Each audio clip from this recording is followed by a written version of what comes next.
ಎಲ್ಲರಿಗೂ ನಮಸ್ಕಾರ ಸ್ನೇಹಿತರೆ. ಇಂಗ್ಲೆಂಡ್ ವಿರುದ್ಧದ ಮೂರನೇ ಟಿ20 ನಲ್ಲೂ ಕೂಡ ಭಾರತದ ಕಳಪೆ ಪ್ರದರ್ಶನ. ಈ 5 ಆಟಗಾರರ ತಪ್ಪಿನಿಂದಲೇ ನಮ್ಮ ಭಾರತ ತಂಡ ಹೀನಾಯವಾಗಿ ಆದರೆ ಸೋತಿದ್ದು. 4ನೇ ಟಿ20 ಪಂದ್ಯಕ್ಕಾಗಿ ಭಾರತ ತಂಡದಲ್ಲಿ ದೊಡ್ಡ ಬದಲಾವಣೆ. ಹೌದು ಸ್ನೇಹಿತರೆ, ಹಾಗಾದ್ರೆ ಓಪನರ್ಸ್ ಆಗಿ ಯಾರು ಬರ್ತಾರೆ, ವೈಭವ್ ಸೂರ್ಯವಂಶಿಗೆ ಅವಕಾಶ ಸಿಗುತ್ತಾ ಇಲ್ವಾ ಮತ್ತು ಬೇರೆ ಯಾವ ಆಟಗಾರರು ಹೊರಗುಳಿಯುತ್ತಿದ್ದಾರೆ ಅಂತ ತಿಳ್ಕೊಂಬರೋಣ ಬನ್ನಿ.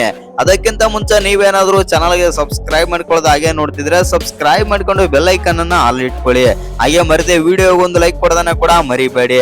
ಇಂಗ್ಲೆಂಡ್ ವಿರುದ್ಧದ ಟಿ20 ಇತಿಹಾಸದಲ್ಲಿ ಟೀಮ್ ಇಂಡಿಯಾ ಅತ್ಯಂತ ಅವಮಾನಕರ ಸೋಲನ್ನಾದ್ರೆ ಅನುಭವಿಸಿದೆ. ಹೌದು ಸ್ನೇಹಿತರೆ, ಇಂಗ್ಲೆಂಡ್ ಭಾರತ ತಂಡಕ್ಕೆ 125 ರನ್ಗಳ ಹೀನಾಯ ಸೋಲಾದ್ರೆ ನೀಡಿತು.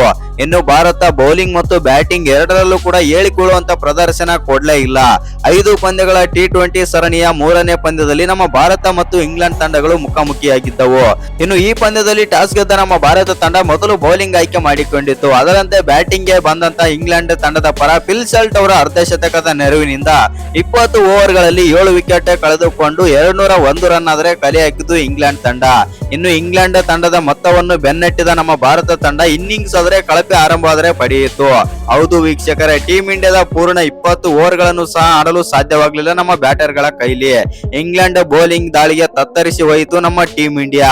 ಹೌದು ವೀಕ್ಷಕರೇ, ಬರೋಬ್ಬರಿ 11.4 ಓವರ್ಗಳಲ್ಲಿ ಕೇವಲ 76 ರನ್ಗಳಿಗೆ ಆಲ್ಔಟ್ ಕೂಡ ಆಯಿತು. ಇನ್ನು ಕೆಟ್ಟ ದಾಖಲೆಗಳನ್ನೇ ನಿರ್ಮಿಸುತ್ತ ಅಂತ ಹೇಳಬಹುದು ಶ್ರೇಯಸ್ ಅಯ್ಯರ್ ಅವರ ನಾಯಕತ್ವದಲ್ಲಿ ನಮ್ಮ ಟೀಮ್ ಇಂಡಿಯಾ. ಇನ್ನು ಕೆಲವು ಕ್ರಿಕೆಟ್ ಅಭಿಮಾನಿಗಳು ಟೀಮ್ ಇಂಡಿಯಾದ ಕೆಲವು ಆಟಗಾರರ ಮೇಲೆ ಹೆಚ್ಚಿನ ಭರವಸೆ ಆದರೆ ಇಟ್ಟುಕೊಂಡಿದ್ದರು.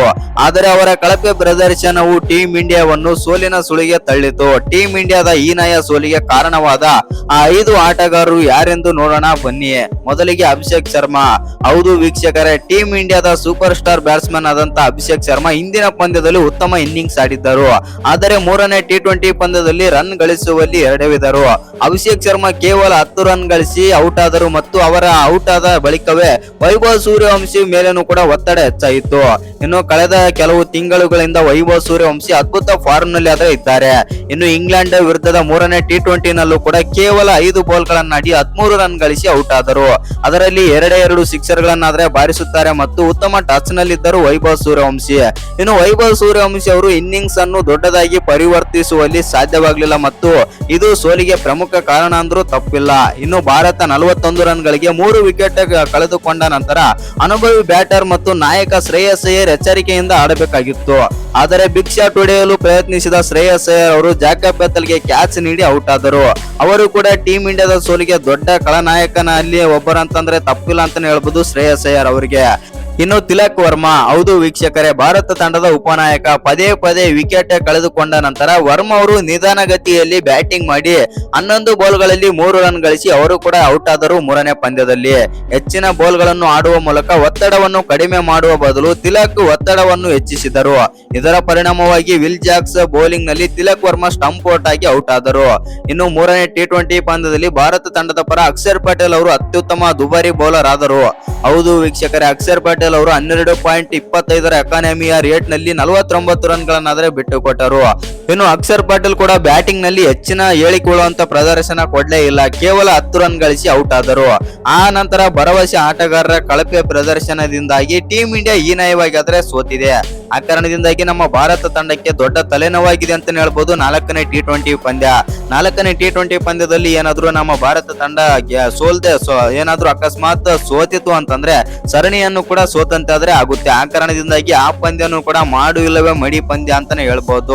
ಆ ಕಾರಣದಿಂದಾಗಿ ಆ ಪಂದ್ಯಕ್ಕಾಗಿ ನಮ್ಮ ಭಾರತ ತಂಡದಲ್ಲಿ ಪ್ಲೇಯಿಂಗ್ ಲೆವೆನ್ ನಲ್ಲಿ ಸ್ವಲ್ಪ ಚೇಂಜಸ್ ಆದ್ರೆ ನಾವು ನೋಡಲಿದ್ದೇವೆ ಮತ್ತು ಆ ಪಂದ್ಯಕ್ಕಾಗಿ ಚೇಂಜಸ್ ಏನೆಲ್ಲ ಆಗಬಹುದು ಮತ್ತು ಆಗೋ ಚಾನ್ಸಸ್ ಇದೆ ಅಂತಂದ್ರೆ ಇದೀಗ ಬಂದಿರೋ ಅಪ್ಡೇಟ್ ಗಳ ಪ್ರಕಾರ ಸಂಜು ಸ್ಯಾಮ್ಸನ್ ಅವರು ಮತ್ತೆ ತಂಡಕ್ಕೆ ಎಂಟ್ರಿ ಆದ್ರೆ ಕೊಡಲಿದ್ದಾರೆ ಅಂತೆ.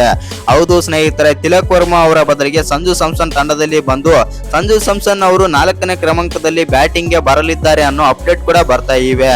ಇನ್ನು ಇನ್ನೊಂದು ಚೇಂಜಸ್ ಬಂದ್ಬಿಟ್ಟು ವಾಷಿಂಗ್ಟನ್ ಸುಂದರ್ ಅವರು ವರುಣ್ ಚಕ್ರವರ್ತಿ ಅವರ ಜಾಗದಲ್ಲಿ ಬರಲಿದ್ದಾರೆ ಮತ್ತು 4ನೇ ಟಿ20 ಪಂದ್ಯಕ್ಕಾಗಿ ಅವರು ತಂಡದಲ್ಲಿ ಆಡಲಿದ್ದಾರೆ ಅನ್ನೋ ಅಪ್ಡೇಟ್ ಆದ್ರೆ ಬರ್ತಾ ಇದೆ. ಆದ್ರೆ ಇಲ್ಲಿ ಒಂದೇನು ಬೇಜಾರಾಗೋ ವಿಚಾರ ಅಂತಂದ್ರೆ ವರುಣ್ ಚಕ್ರವರ್ತಿ ಬದಲಿಗೆ ಬಿಟ್ಟು ಬೇರೆ ಯಾರು ಆದರೂ ಒಳ್ಳೆಯದಾಗಿತ್ತು ಅಂತಾನೆ ಹೇಳ್ಬೋದು. ಆದ್ರೆ ಇದೀಗ ವರುಣ್ ಚಕ್ರವರ್ತಿ ಅವರನ್ನು ತಂಡದಿಂದ ಹೊರಗಿಟ್ಟು ಅವರ ಬದಲಿಗೆ ವಾಷಿಂಗ್ಟನ್ ಸುಂದರ್ ಅವರನ್ನು 4ನೇ ಟಿ20 ಪಂದ್ಯಕ್ಕಾಗಿ ಪ್ಲೇಯಿಂಗ್ ಲೆವೆನ್ ನಲ್ಲಿ ಆಡಿಸುವ ಅವಕಾಶ ಜಾಸ್ತಿ ಇದೆ ಅಂತಂದು ಅಪ್ಡೇಟ್ ಆದ್ರೆ ಬರ್ತಾ ಇದೆ.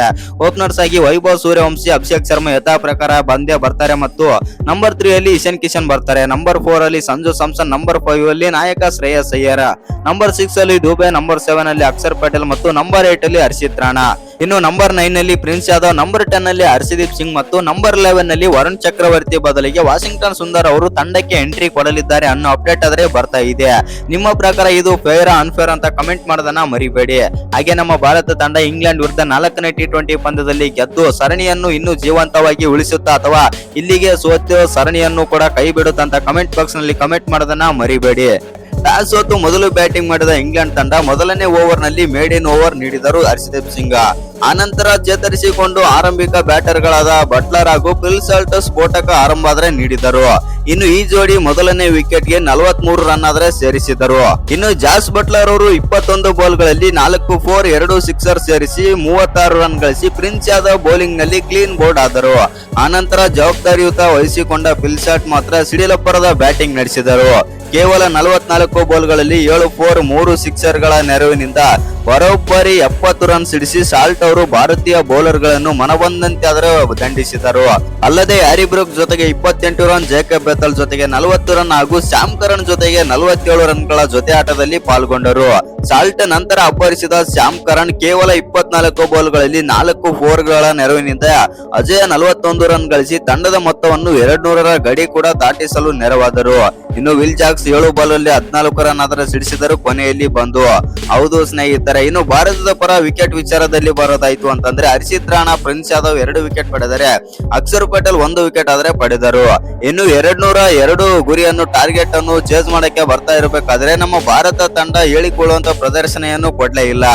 ಇನ್ನು ಬೃಹತ್ ಮೊತ್ತ ಗುರಿ ಬೆನ್ನತ್ತಿದ ಭಾರತಕ್ಕೆ ಆರಂಭದಿಂದಲೇ ವಿಕೆಟ್ ಪರಡೆ ನಡೆಸಿತ್ತು. ಯುವ ಜೋಡಿಯಾದಂತ ಅಭಿಷೇಕ್ ಶರ್ಮಾ ಹಾಗೂ 15 ವರ್ಷದ ವೈಭವ್ ಸೂರ್ಯವಂಶಿ ತಮ್ಮ ಇನ್ನಿಂಗ್ಸ್ ಗಳನ್ನು ಸ್ಫೋಟಕವಾಗಿ ಆರಂಭಿಸಿದ್ದಾದರೂ ದೊಡ್ಡ ಮೊತ್ತವನ್ನಾಗಿ ಪರಿವರ್ತಿಸುವಲ್ಲಿ ಎಡವಿದರು.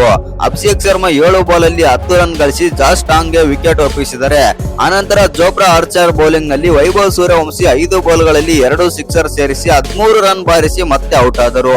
ಕಳೆದ ಪಂದ್ಯದಲ್ಲಿ 14 ರನ್, ಈ ಪಂದ್ಯದಲ್ಲಿ 13 ರನ್ ಬಾರಿಸಿ ಔಟ್ ಆದರು ವೈಭವ್ ಸೂರ್ಯವಂಶಿ.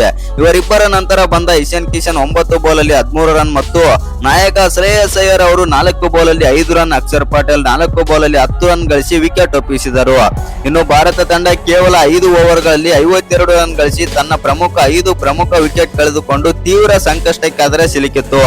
ಇನ್ನು ಪವರ್ ಪ್ಲೇ ಮುಗಿದ ಬಳಿಕವೂ ಟೀಂ ಇಂಡಿಯಾ ಚೇತರಿಕೆಗೊಳ್ಳಲೇ ಇಲ್ಲ. ಹೌದು ಸ್ನೇಹಿತರೆ, ಆನಂತರ ತಿಲಕ್ ವರ್ಮಾ 11 ಬಾಲ್ ಅಲ್ಲಿ 3 ರನ್, ಶಿವಮ್ ದುಬೆ 4 ಬಾಲ್ ಗಳಲ್ಲಿ 2 ರನ್ ಮತ್ತು ಇನ್ನು ಹರ್ಷಿತ್ ರಾಣಾ 9 ರನ್ ಮತ್ತು ಹರ್ಷದೀಪ್ ಸಿಂಗ್ 4, ವರುಣ್ ಚಕ್ರವರ್ತಿ 5 ರನ್ ಗಳಿಸಿ ಔಟ್ ಆದರು. ಇಡೀ ಇನ್ನಿಂಗ್ಸ್ ನ ಕೇವಲ 4 ಬ್ಯಾಟರ್ ಗಳು ಮಾತ್ರ 2 ಅಂಕಿ ಮೊತ್ತ ಮುಟ್ಟಲಾದ್ರೆ ಸಾಧ್ಯವಾಯಿತು.